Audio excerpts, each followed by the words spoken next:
Best Team for Pokemon Scarlet and Violet will be out Sunday, December 11th at 10 a.m. Eastern / 7 a.m. Pacific, so make sure you all save the date. You're not going to want to miss this.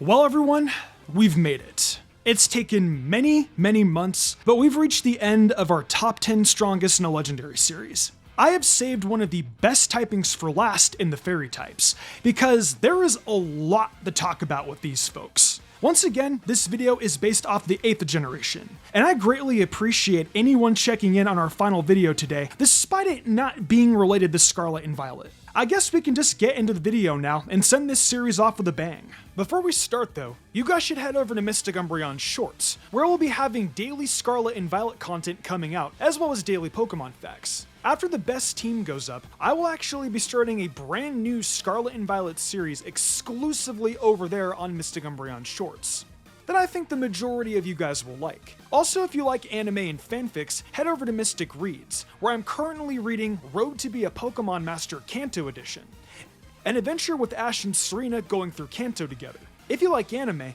I'm reading through the Yaju Sunny, a Naruto fanfic. I will leave the links for both these channels in the description below and the iCard above.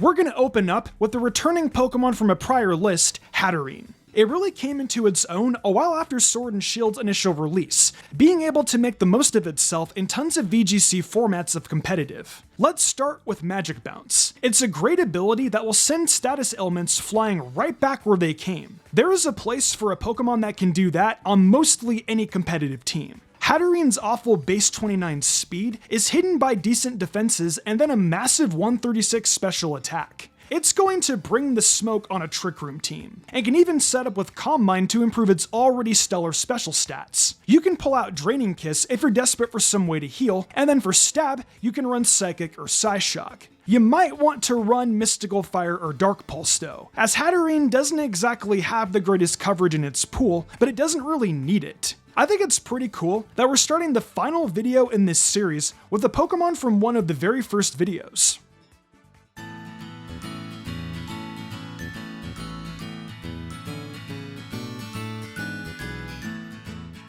Here in the next spot, we're going to go ahead and talk about Primarina, which is the only fairy type starter that's in the franchise as of now. What makes this Pokemon so good is its special stats, with 126 in the attack and 116 in defense. You'll have a nice time either running choice specs on it, or by running some Calm Mind set if you're able to get over its 60 base speed.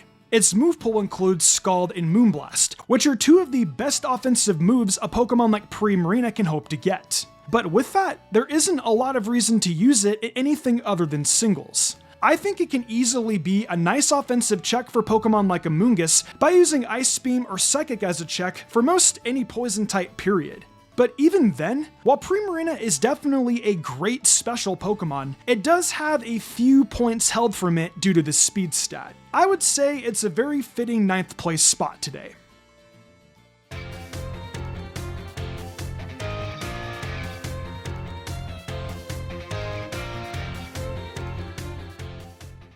The next Pokemon on our list? Well, that's Togekiss. One that a few of you have told me should have probably cracked in on the flying type list. And in some ways, that's an argument I can accept, even if I went a different way there. It was more of an honorable mention for me then, but now it's more than deserving of making the top 10. It's a fantastic special attacker, and when Dynamaxed, it has access to Max Airstream, which will close the gap its base 80 speed leaves behind and allow it to get the most out of a choice spec set that boosts a 120 base special attack. So with an improved speed stat right away that will pretty much let you outspeed anything with Air Slash and Dazzling Gleam, and with the former that's gonna lead to plenty of flinches with Serene Grace or Super Luck for an ability. There are a lot of good support Pokemon on this list that held back Togekiss, which is just an attacker. But don't let that get in the way of recognizing that it's a top fairy type option.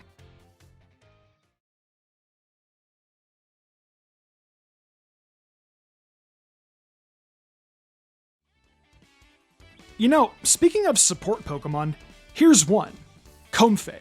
You may look at this thing and see a grass type, but it's fairy all the way. Its Tri-Edge ability goes hand in hand with Draining Kiss, giving that move priority and allowing Comfey to move first with them. This probably won't shock you too much to hear though, but Comfey is much more of a support Pokemon than anything else. Its use of the Floral Healing is great in doubles, and acts as a way to heal its partner Pokemon's health by either half or 2/3 if grassy terrain is set up. So one could think it works well alongside Rillaboom, for example.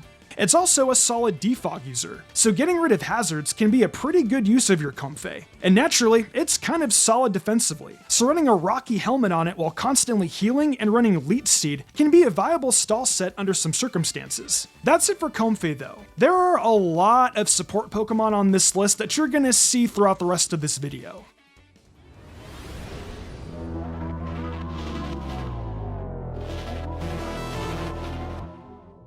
Now, for the second time, Azumarill is being asked to close out the first half of the list. It reminds me of just how often we had Johto Pokemon on the water list, but never mind that for now. We're talking about fairy types. The only thing I can really hold against Azumarill is its poor speed, which can hold it back unless you're running some sort of Belly Drum set with Aqua Jet. Think about that with huge power and a Citrus Berry, and it's just a fantastic way of letting your Azumarill dominate. It's just as viable to slap a Choice Band on it and run Liquidation along with Ice Punch and Play Rough and whatnot, but the Belly Drum set on this thing is just too iconic. Azumarill is just a really great fairy type, and it missed out on the top 5 due to the next few just being so good in a lot of different ways.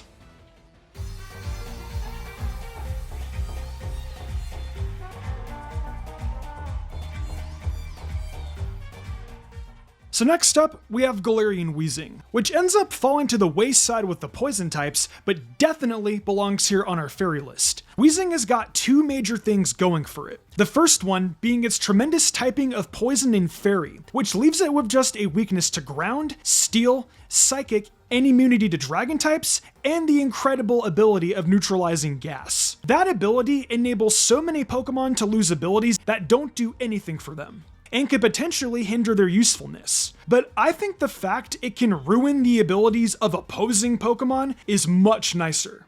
Like, imagine Pokemon that rely on Guts or Sheer Force or stuff like that. You're going to completely cripple them. And in the case of doubles, you'll be able to build a team where the effects like Slow Start are thrown away. You could easily end up hurting your own team in doubles though. And in singles, sometimes you would rather just use Levitate and try to attack with your Weezing, as opposed to just removing opposing abilities for the time Weezing remains in the field. It's a top 5 option, based entirely on what it is capable of doing. Even if it isn't always super likely, it'll do its best.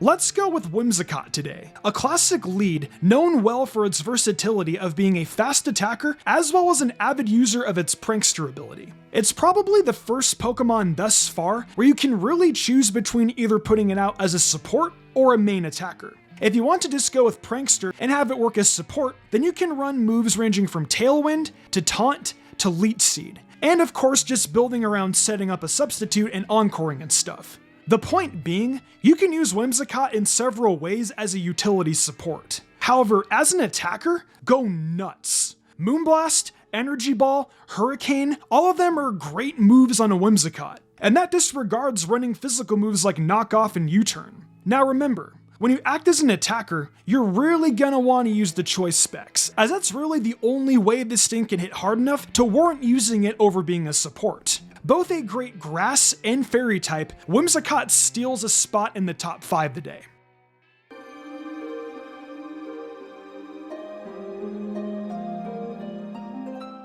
Who's got third place today?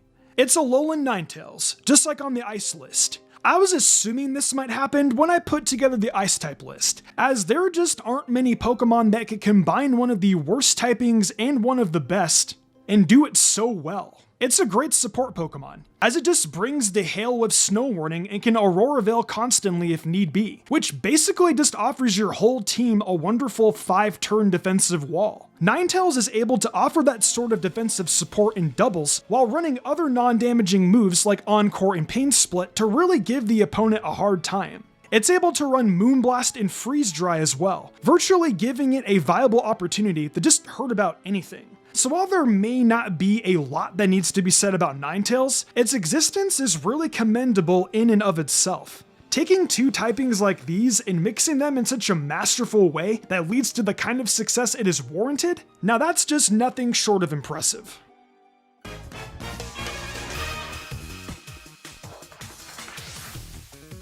Grimmsnarl captures the penultimate spot today, and that isn't too horribly surprising considering it's incredibly good and placed pretty well on the dark type list too.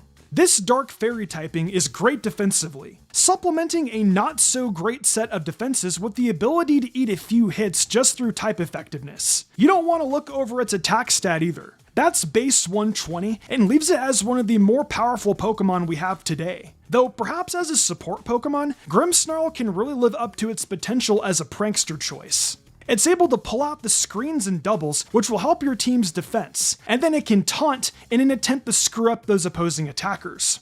Want to cripple the speed of opposing Pokemon? Go ahead and use Thunder Wave and Scary Face to paralyze, and watch Grimmsnarl seemingly zoom around. If you want to use it as an attacker though, give Spirit Break and Darkest Lariat a look. I think Grimmsnarl really works best as a support Pokemon, especially in doubles, but it all comes down to how you use it. All this, and I didn't even bring up its Gmax form. As with Gmax Snooze, you have a chance to make the opponent drowsy and do a bunch of damage. Who doesn't want that? Shout out to the second place finisher for this list.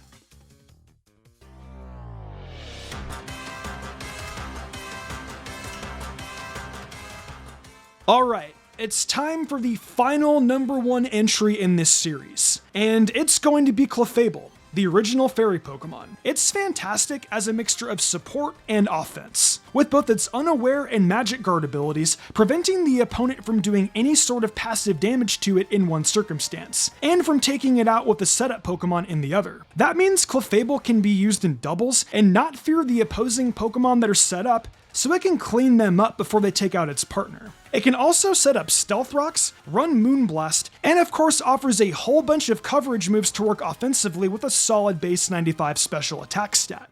All in all, Clefable brings together all the best of a fairy type in a non-legendary package, and it's pretty deserving of this final spot on our list. So that pretty much wraps up the series of the top 10 strongest Pokemon of every type without legendaries. It was a pretty fun sequel to our series from a few years ago, and we'll definitely revisit it down the line from a 9th generation perspective. I may even have one more video planned for this particular series too. But for right now, I'm pretty much all focused in on Scarlet and Violet for the next few weeks, so you'll just have to wait and see. But anyway, thank you all very much for joining me on this journey, and also thank you for your continued support. And I guess with that, I suppose I'll see you guys next time. Thanks for watching the video and for coming through and enjoying Scarlet and Violet with me. We've got so much content coming surrounding Gen 9 through the end of the year and beyond, including the top 10 strongest Pokemon, the best team for the games, and much more. If you're interested in more Mystic content, check out my TikTok and Mystic Umbreon Shorts YouTube channel. When we get to 5,000 subs on the channel, we're going to have a new series related to Scarlet and Violet that will be exclusive to there, so go subscribe. Also, if you're into fanfictions or Genshin Impact, check out Mystic Reads and Tevotchnary. I offer a ton of creative spoken word content over there, and I do a bunch of theories and lore videos surrounding Genshin Impact. So come join me over there at that floats your boat. That's all for now. Thanks again for watching, and see you next time for more Scarlet and Violet content.